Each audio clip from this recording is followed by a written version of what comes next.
Hola everyone.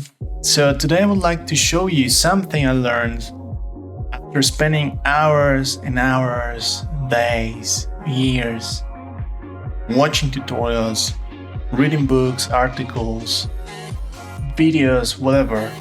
And it's a very simple concept that can help you understand mixing. If you're struggling with mixing, this is good for you. And you could actually use this as a tool when you're mixing your own track. So it's not just knowledge, it's also kind of a tool, right? Disclaimer, I'm not telling you that after this your mixes are going to be perfect, but this is something that I personally had to understand in order to move forward and absorb more out of all those lessons that you find on YouTube and the internet, right? So it's a good concept to understand, and yeah, it's definitely worth the time. So let's get into it.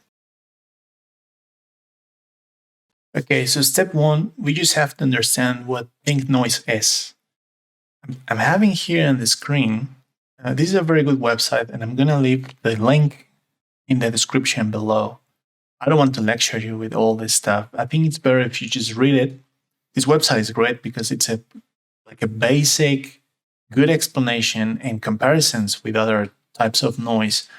But basically, with this, we can confirm that pink noise is perceived as pleasant and balanced to human ear. It's just noise that is pleasant, right? And well, my proposal is, why don't we use this noise as a reference in order to mix our own tracks? Since our instruments cover pretty much the exact same frequencies, pink noise or music, we have the same frequency spectrum. So why don't we use pink noise as a reference?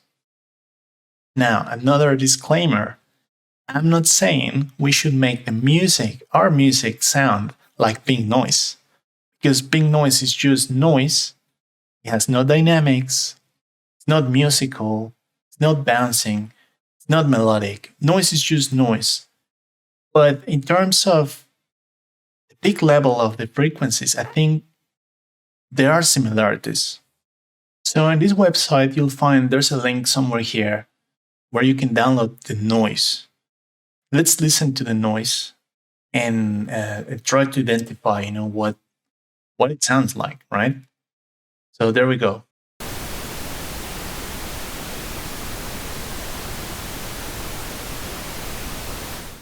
Obviously, we all have different opinions. No one can say it's 100% pleasant. But the important point here is that, and the one thing that we have to accept or recognize is that we don't have like one frequency popping out, or there's not something that's like, this is really annoying. It's hurting my ears. Obviously, if the volume is very high, yeah, you're gonna feel something drilling in your brain. But in this case, at least we can tell there's a sense of balance by listening to this. So if we listen to this at high or low levels, we still don't feel like, there's one frequency, there's something popping out. Not really. Nothing's peaking. This is just balanced noise, and it's been adjusted to be pleasant to human ear, right? Clear.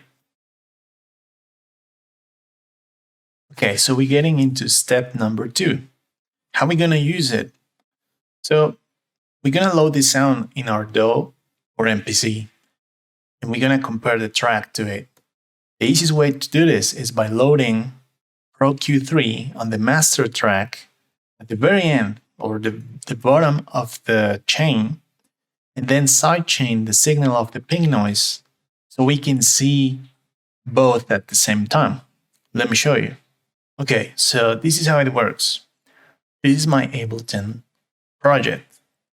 Track 1 is a reference track with the clip we just downloaded from that website, the pink noise clip, raw, no effects, going out of the audio interface directly, no master chain effects or anything going through this. Then, what you see here at the bottom, this is my master chain. I've worked on this track already, so there's a bunch of effects, tilde limiter, all already set up. But right now they're bypassed. That's why you see them in black and gray. This is basically my raw mix. Because next I have the Pro Q3, and this is what I want you to do. Add this Pro Q3 and find a way to sidechain the pink noise, reference track number 1. So you get this type of stuff. You have to be able to see the frequencies of the pink noise, like here in red, and the frequencies of your track, the purple ones, right? And compare. Just observe it, see what's going on, try to understand how your frequencies compare with those of the pink noise.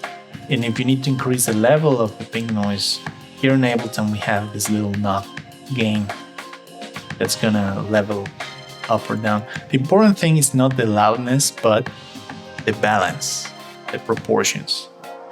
So try to do this and just play with it a little bit and think about why is your track different than the pink noise. Okay, step 3, we have to take this to the next level. And I know what you're thinking. Maybe it looks a bit weird, like feels weird because it's too skewed and the highs are a bit high, and the lows way too low. So yeah, this technique is something I learned like maybe 5 or 6 years ago, and I'm not sure it's not something new, right? So many things have changed since then, and music has gotten more and more accessible. Technology, plugins for mixing and mastering, things changed, trends changed, music changed. I actually know people were using this by ear, basically. Like they were doing this stuff by ear, soloing the tracks, going from left to right, from lows to highs, soloing their instruments, soloing their tracks, and comparing the level of loudness with the pink noise. And if the pink noise felt like it's lower in volume, they would lower the volume of their track and just work accordingly. Try to match levels when comparing with pink noise, right? Now, if you watch my previous videos, you would know I'm a big fan of Tonal Balance Control 2 from Isotope. And it's a plugin that you place at the very end of the master chain. I actually have it here. And it allows you to see the balance or imbalance of your frequencies in a simple way, I would say. So I just had this idea and I said, well, what would happen if I run the pink noise through tonal balance control? Let me show you how it looks. Okay, guys, so this is how it looks like. I'm running an instance of tonal balance control through the pink noise so we can compare. This blue sausage is what tonal balance control recommends for hip hop. And this white line is pink noise. You can see that the highs are kind of there. It's a bit similar. Instead of, well, this area is actually not needed. I guess that's the difference between hats and just having noise. Although we could still use this because it's pleasant to the human ear, right? And lows, they're really different. This area is really different. Contemporary music is actually louder in the lows and low mids. These frequencies, let's say from 50 hertz to 800 hertz, like totally different, right? So I had a quick idea. Why don't we make this pink noise match what tonal balance control considers as balance? Why don't we get a new updated version of pink noise that kind of meet the requirements of contemporary music, let's say? Let's try. Okay, so I added an EQ where I'm gonna boost some areas of the pink noise and actually fix this problem with the highs. Basically, we're just gonna try to match the curve. Now it's bypassed, but this is how it looks active. Boom, it's a nice feeling. So now we have that pink noise matching the hip hop curve of tonal balance control. I'm gonna show you now how it sounds like. Check it out.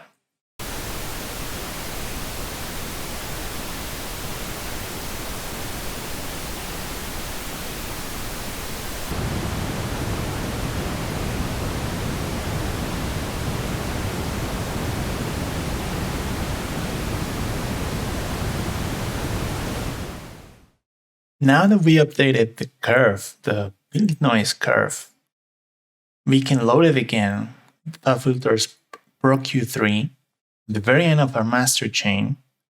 And right now I'm playing the track in mute, so you cannot hear the audio. I'm going to show you now, but I want you to see this. Now the red line kind of changed, right? And you can notice the balance of frequencies. This also kind of reveals Pro Q3 being great at helping you balance your frequencies because it's giving us a very flat reference. Okay, so now I want to show you what I've done. Basically, what I'm trying to do is to match that red line and my frequencies. I want them to match. I want to make sure that the pattern is similar, the balance is similar, that they just pretty much look the same.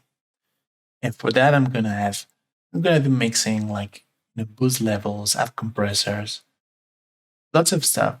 But the important thing is that we have that reference there, and it's visual. All that stuff about use your ears. You cannot do it if you don't have perfect ears. If you don't have a treated room, you're never gonna listen. You're never gonna hear the magic. You need years of experience. I don't know, because these are facts. Like you just need to be within that realm, that region, that level of loudness for each of the frequencies.